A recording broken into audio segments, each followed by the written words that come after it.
اور علاقے کے قابل کے متدرین آپ کے شکر گزار ہیں کہ آپ لوگ نے ہمارا پریس تک وقت دیا. یہ مختصر بات کرنا چاہتا ہوں. ہمارے علاقے کا جو عنایت کی ایس پی ہے اور اس کے ساتھ جو اے ٹی ایف کا انچارج ہے فیض الدین, یہ انٹیم ٹیررسٹ فورس ہے اے ٹی ایف. آپ کو پتہ ہے سارے ہندوستان میں جو حالات ہے, زیارت میں 50 بندے شہید ہو گئے. انٹیم ٹیررسٹ فورس کو جانا ہے شعبان میں. یہ جو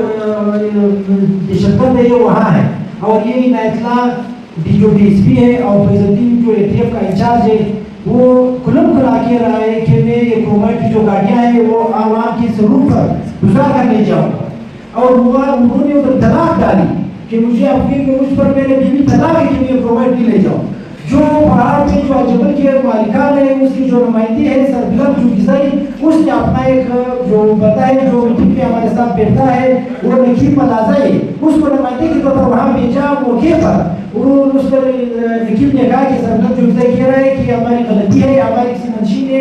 یہ پرووائڈ لوڈ کیا ہوا ہے, اس کے ساتھ ہمارا یہ معاہدہ دیا ہوا ہے یونین کے ساتھ کہ ہم پرووائڈ تب تک بند ہے, کوئی نہیں لے جا سکتا جب تک ہمارے درمیان کوئی معاہدہ نہیں دے پاتا. لیکن عنایت کی اسپی اپنے بلبوتے پر انفارمیٹ لے جانے کی کوشش کر رہا تھا, اور اس میں خاص کر اس نے جو فائرنگ جو شیلنگ کا اور لاٹھی چارج کیا یہ عنایت کی اسپی اور اس کے ساتھ جو انچارج اے ٹی ایف کا فیض الدین. تقریباً یہاں سے آج سے کچھ مہینے پہلے یہ جو فیض الدین ہے اس کا جو ٹرانسفر ہوا تھا خانوزی میں, اس نے جو روزنامچہ خانوزی میں اس نے جو حاضری لگائی ہے وہ 8:30 بجے, لیکن اس نے 6:15 بجے ایمیل کے اوپر 12 بندوں پر ایف آئی آر درج کی, اور آج تک 5-6 مہینے گزر گئے اس نے ایک پیشے میں حاضری نہیں کی. وہ کہہ رہا ہے کہ میں آپ لوگوں کو عزت کروں گا. جو نمائندہ ہے الجبر کا سربلند جو غذائی وہ کہہ رہا ہے کہ پرووائڈ میں ہی لے جا رہا تھا, یہ منشی سے غلطی ہوئی. لیکن عنایت کی اسپی اپنے بلبوتے پر زور زبردستی سے لے جا رہا ہے, اور بازار کے درمیان جو بچے اور بوڑھے اور جو عام راہگیر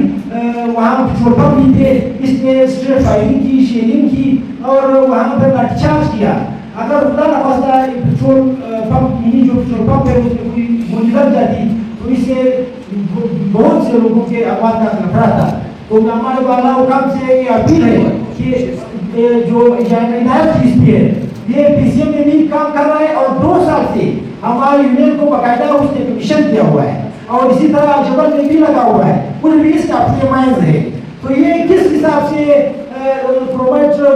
لے جانے کی کوشش کر رہی ہے, تو سرکار کا نمائندہ ہے, اور یہ بدماشی کے آڑ میں بدماشی کر رہے ہیں. سرکار کو ووٹنگ پھینک کر عوام کے ساتھ بدماشی کر رہے ہیں. اور جس دن یہ 14 جولائی کو جو یہ واقعہ پیش آیا 3 بجے رات 12 بجے ڈی سی کی طرف سے 3 بندے آئے تھے ڈی سی کے دفتر میں جو میٹنگ ہوا تھا, وہاں اس نے کہا کہ مجھے پی سی ایم کا جو ابھی 2 مہینے پہلے ایئر دیا گیا تھا یہ بی ایم آر ایل واجدو, اور یہ جو اہلا متوقع لگی اس نے مجھے وہ کاٹر دیا ہے. بھائی آپ تو 2 سال سے آپ یہ کمیشن دے رہے ہو, آپ پی سی ایم لگے ہوئے ہو, واجدو کا تو 2 مہینے ہوا, آپ کو وہ کاٹر کہاں سے ملا؟ ہمیں بالا حکام سے یہ درخواست ہے کہ یہ جو عنایت ہے یہ سرکار کا ناجائز وردی پھیر کر اپنے ناجائز اختیارات استعمال کر رہا ہے, اس کو اپنے ہاتھوں میں رکھا جائے اور اس کو پوری طور پر معطل کیا جائے, اور جو اے ٹی ایف کا جو فیض الدین ہے اس کو برطرف کیا جائے, اور یہاں سے خاموشی سے اس کو کہیں دور پھینکا جائے, دہشت گردوں کے خلاف اس کو استعمال کیا جائے, کیونکہ یہ عوام پر گولیاں چلا رہا ہے.